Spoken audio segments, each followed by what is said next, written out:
suis ravie de vous retrouver dans votre émission L'Instant Matin. Et aujourd'hui, nous allons parler d'art, nous allons parler de couleurs, nous allons parler de céramique. Et aujourd'hui, nous avons le plaisir de recevoir Zineida Zouirouche. Bonjour. Bonjour, merci. Merci pour l'invitation. Oui, mon nom de famille est compliqué, mon prénom aussi. Voilà, j'avais pas envie de vous l'écorcher. En tout cas, je suis ravie de vous recevoir ce matin dans l'Instant Matin. Vous nous avez joliment donc décoré le plateau avec vos œuvres. C'est une très très belle pièce. Vous êtes céramiste, mais en fait, dans une vie antérieure, vous étiez ingénieur agronome. Bien, écoutez, dans ma vie antérieure, j'ai fait mon ingénieur à Alger, ensuite j'ai poursuivi mon 3e cycle, donc doctorat à Paris. Et donc, je viens d'un monde qui n'a rien à voir avec la céramique, si on entend les choses par là. Et j'ai travaillé, j'ai enseigné 2 années. Ensuite, je suis passée, toujours dans le cadre de mes études, j'ai travaillé pour une multinationale et dans le domaine des pesticides. Voilà, j'étais dans le domaine des pesticides jusqu'au jour où le rythme était trop exigeant pour moi et je me suis dit qu'il fallait que je change d'orientation. De toutes les manières, le diplôme est toujours là, vous savez, voilà, c'est ça. Hein. Et donc, je change d'orientation et je me suis dit, pourquoi pas aller dans un autre domaine. Cependant, j'avais quand même des aptitudes. Hein. Il y a les aptitudes, il y a la connaissance.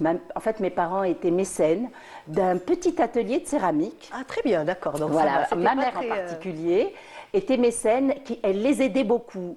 Bon, ce problème, c'est que quand donc eux, c'était vraiment des artistes, ça marchait bien, mais le problème, c'est que parfois, il faut écouler sa marchandise. Absolument. Et ça, c'est pas une mince affaire.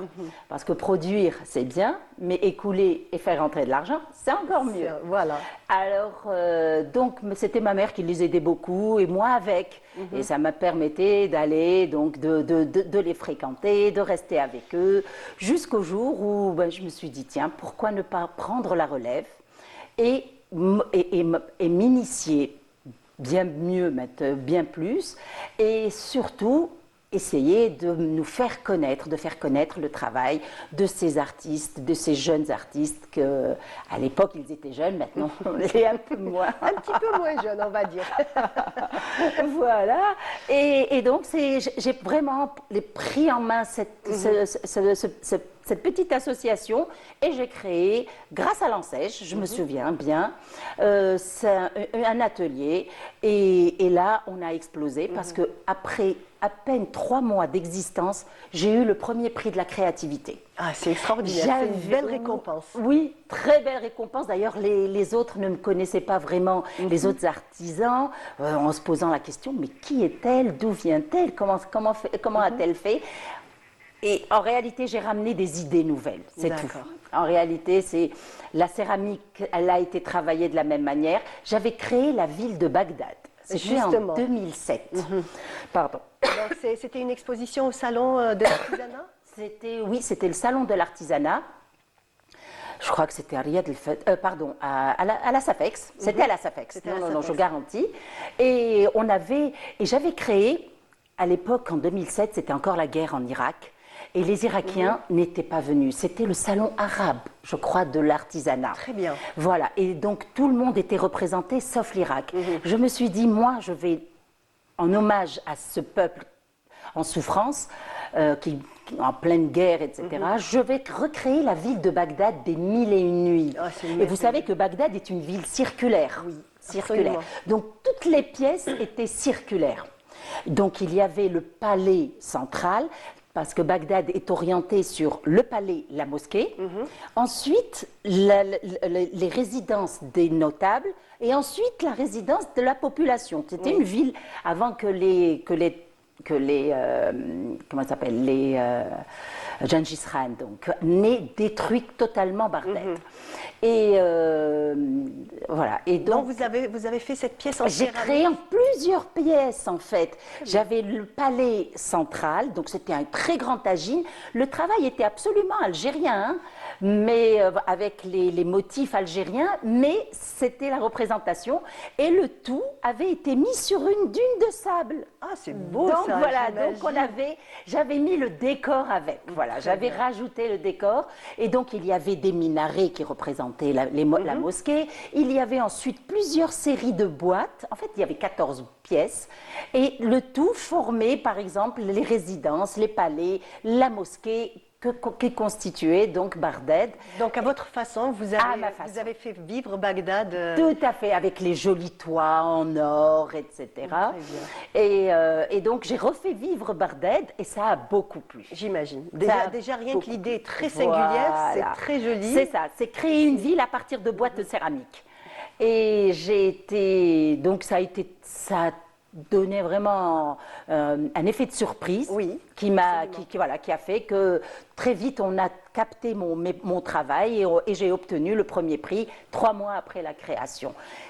Ah, Je pense que le plus important, c'est d'apporter des idées nouvelles, voilà, des motifs, des idées, ça on en a vraiment besoin. Donc, dans votre atelier, comment ça se passe un petit peu? Comment vous travaillez? Dites-nous un petit peu. Bien, écoutez, de toutes les manières, vous savez, un atelier de céramike, en réalité, c'est pas une personne, c'est toute une équipe. D'accord. Il y a celui qui ponce, celui qui fabrique l'objet, celui qui le peint, En général, ce n'est même pas les mêmes personnes. Ce n'est pas les mêmes personnes. Et c'est pour ça que je me dis,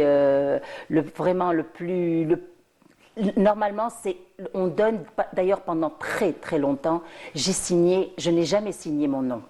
Je signe toujours le nom de l'atelier. C'est pour rendre hommage à tous ceux qui participent. D'accord. Et ça, je trouve que c'est très important. Absolument. Tout comme les grands verriers, comme les grands céramistes. Eh bien, écoutez, En fait, comme on donne aussi jamais de dans les nom. maisons de haute couture, il faut Voilà. savoir que derrière ces pièces, il y a énormément de petites mains. C'est un petit peu comme pour un atelier de confection. Donc, tout démarre d'un biscuit, c'est ça? Tout à fait. Tout départ d'une barre d'argile. D'une barre d'argile. D'une barre d'argile. Ensuite, cette barre d'argile, il faut y penser. Quel objet je souhaiterais créer. D'accord. Bon, Alors, c'est là, un tourneur. Moi, je ne sais pas tourner. Je D'accord. ne cache pas. Donc, par contre, c'est des séances de travail. Justement, C'est voilà. des séances de travail avec le tourneur. Alors, c'est où je recherche un objet ou une photo de quelque chose qui m'a plu. J'essaye toujours d'algérianiser autant que possible parce qu'avec toutes les expos que j'ai eu la chance de faire à l'étranger grâce au ministère, Donc, le eh bien, cachet algérien a toujours été présent. votre Est étendard. toujours présent. J'ai une collection qui représente le Sud, une collection qui représente Alger, évidemment, beaucoup, parce qu'il y a la Casbah, il y a la baie d'Alger, il y a le jardin d'essai. D'ailleurs, il y a une collection Taous qui correspond au jardin d'essai à l'époque. Et donc, j'essaye toujours de donner un cachet Algérie, pas algérois, mais Algérie. Oui. Et j'ai fait El Oued, j'ai fait une collection El Oued, j'ai fait une collection Les Villes du Sud. C'est toujours une nouvelle aventure quand vous changez comme ça de ville. C'est carrément une autre histoire. C'est d'autres couleurs, c'est d'autres éléments qui rentrent en jeu, j'imagine. Tout à fait. Eh bien, écoutez, on essaye évidemment de s'adapter à l'architecture réelle. Je suis très, très attirée par l'architecture. Donc vous faites une recherche, j'imagine. Tout à fait. Toujours avant. Toujours. Le Sud, eh ben, c'est les coupoles comme El Oued, voilà, ce qui est typique. Le rouge de Timimoun, voilà. Donc on essaye de s'adapter réellement au côté de l'ethno-habitat. Donc on essaye de voir comment ça se passe et recréer par la suite. Voilà, donc là, c'est les pans qui représentent mon enfance. Parce qu'en fait, à l'époque, je me souviens, au jardin d'essai, il y avait des pans. Et ça fait vraiment partie de mon enfance. Par contre, voilà, donc il y a d'autres, évidemment, il y aura d'autres motifs qu'on verra tout à l'heure. Oui. Voilà, donc, alors on parlait de la barre d'argile. On la façonne, on crée des objets, on essaye de garder un peu le cachet classique, mais surtout d'innovation aussi. On a besoin d'innovation. Oui. Voilà. Justement. Par exemple, Alors. ça, c'est la Casbah d'Alger, mais en version revisitée. En tout Voilà. cas, Donc, tout cas, on voit toujours les petites pierres, ça. on voit petites voilà, le pilier en marbre. Voilà. On garde vraiment, je garde le tout, et ensuite, on modèle, on modernise, on essaye de faire ou dans les purées, ou au contraire dans les détails, comme tout ce qui est miniature. Là, c'est vraiment le détail. L'autre, on essaye d'épurer. Par contre, voilà, là, c'est la baie d'Alger. Et l'autre, c'est une ville du Sud, avec les rebêtes, mais toujours avec cette touche de couleur. J'aime beaucoup les couleurs. Justement, c'est ce que je vois. En tout cas, J'aime c'est ça beaucoup. qui donne Voilà. du caractère, qui donne Du punch. du punch. Et en même temps aussi, le détail qui a attiré mon attention, c'est que réellement, dès qu'on voit, il y a les détails que vous choisissez, on va dire, nous donne tout de suite, si vous voulez, la réponse à la question. C'est la Casbah d'Alger. Quand on voit, on ne peut pas se tromper. En général, on peut pas- oui, voilà. j'essaye. Et c'est ça, là, en fait, la beauté de ce travail et aussi peut-être ce qui vous distingue. Eh bien, écoutez, c'est vrai que j'ai souvent, quand j'expose d'année en année, j'essaye toujours de ramener une petite touche nouvelle. Et parfois, c'est plus facile que certaines années. Et je sais que les clients reviennent en me disant, j'ai tout de suite reconnu votre stand. J'ai tout de suite reconnu. Voilà, ça c'est un très très beau compliment. Quand on vous dit j'ai Absolument. reconnu, J'ai reconnu et dites-moi et montrez-moi qu'avez-vous fait cette année. Voilà, ça c'est j'adore, extraordinaire, j'adore. génial. Et ça me plaît parce que, figurez-vous, hier encore, j'étais allée à une exposition d'un très grand peintre algérien, Rachid Koraïchi. Rachid Koraïchi, Et oui. je rencontre du monde comme ça. Bon, je ne sais pas comment la discussion ça a commencé. Et après, elle me dit, mais je vous connais. C'est pas vous la céramiste qui ramenez tout le temps des choses nouvelles. Oui. Et ben, ça m'a Voilà. flattée. C'est bien entendu. J'étais Effectivement. très flattée. Absolument, ça donne envie Tout à fait. de continuer et de toujours continuer la recherche. On revient juste après le jingle et on continue cette discussion Avec passionnante. grand plaisir.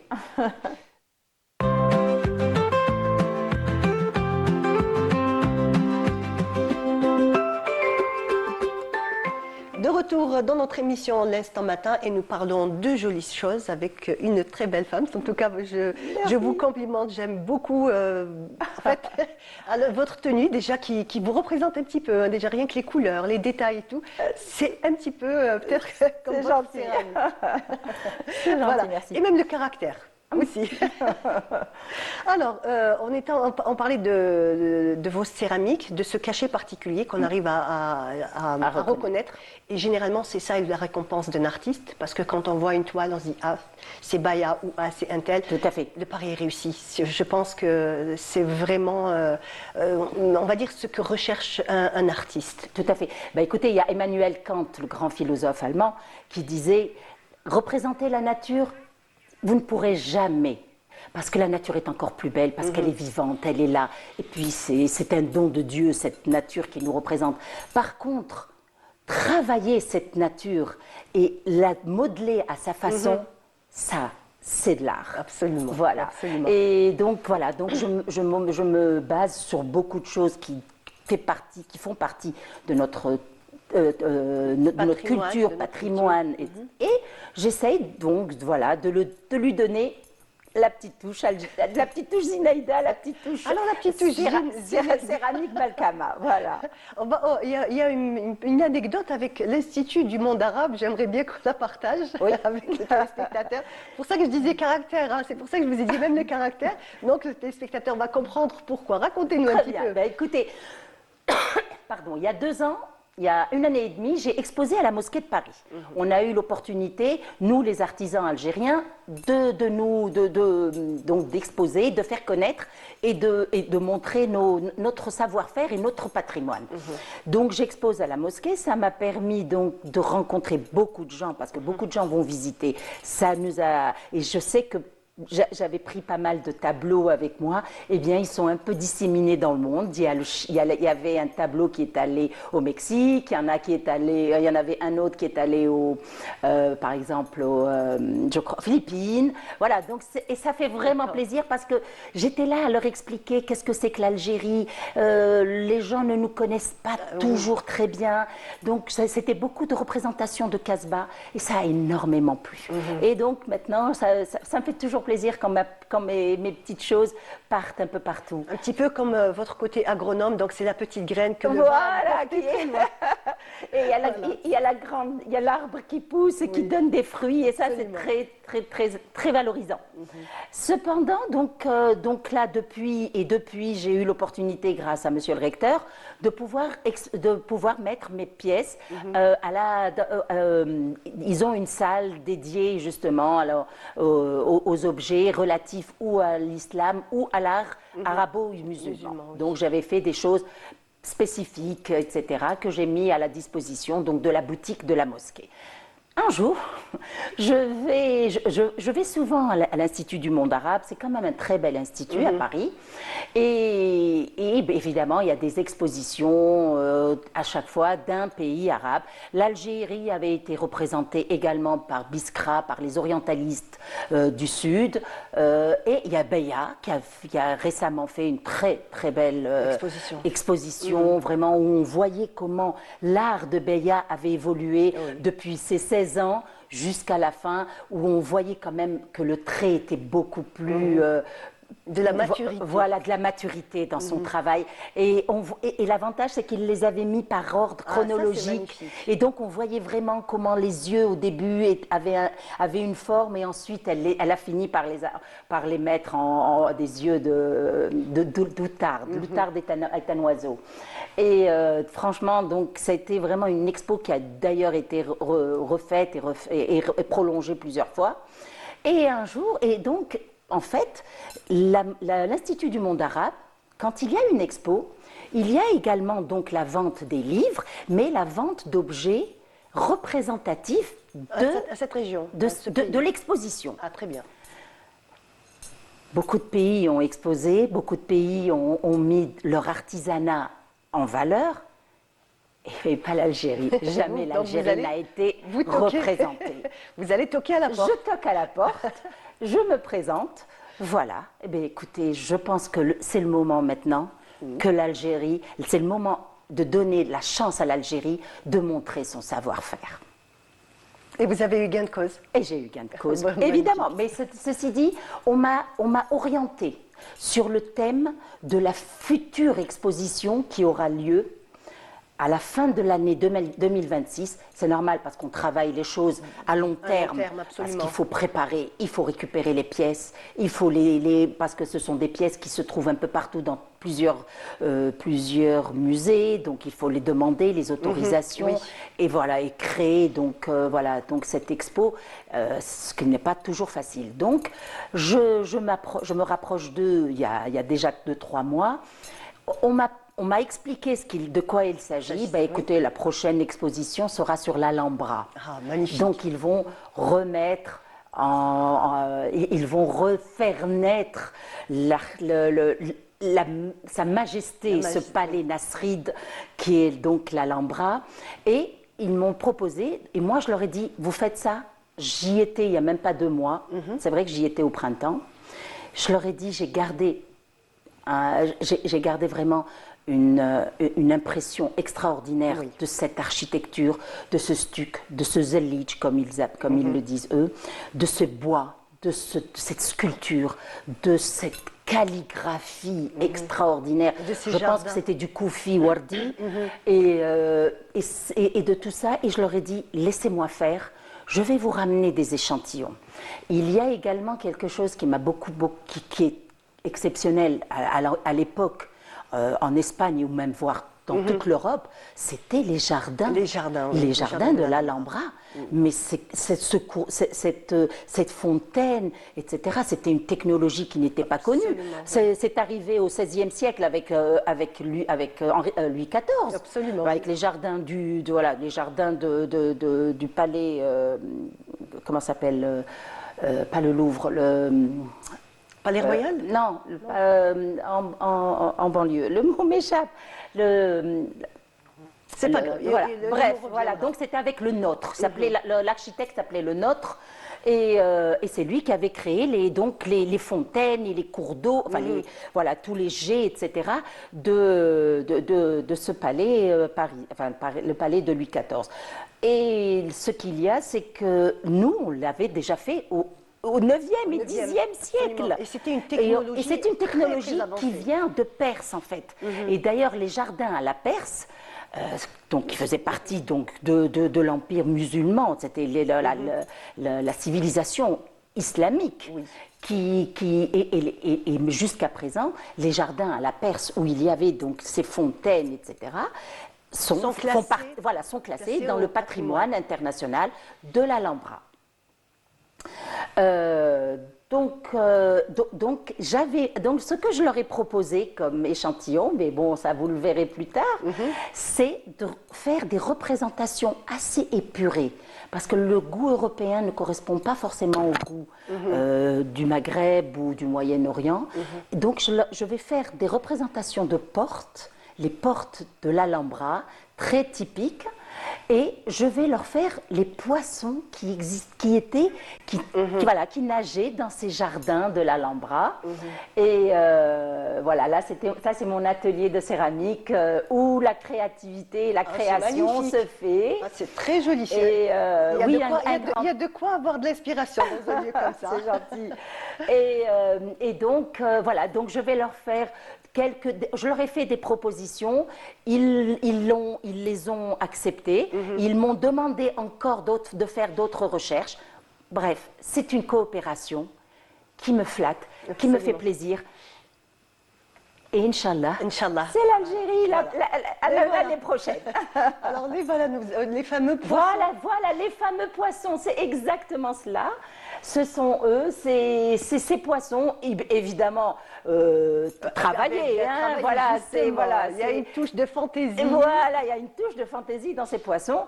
Et c'est ce que je leur ai proposé. Et ils l'ont validé parce qu'ils ont trouvé ça très, très original. Donc vous avez une année devant vous. J'ai une année devant moi pour travailler, pour bien peaufiner l'exposition et rester en collaboration avec eux. Et en fait, il faut oser dans la vie. Absolument, justement, c'est vrai. Il faut un petit peu booster le destin. Alors, ça, c'est une des expositions à la SAFEX. Voilà, donc mes objets sont le support bleu, ça a été choisi. Ben, vous savez, 60% de la population mondiale est attirée par le bleu. Par le bleu, effectivement. Moi la première. Eh ben oui, je n'en doute pas. Je n'en doute pas. Donc, le bleu, ensuite, il y a une trentaine qui sont attirés plutôt par le vert. Et le reste, c'est le jaune, le marron, etc. Mais le bleu, c'est une valeur sûre. En parlant du bleu, on sait très bien que pour le Perse, il y a un bleu très, très spécifique à cette région.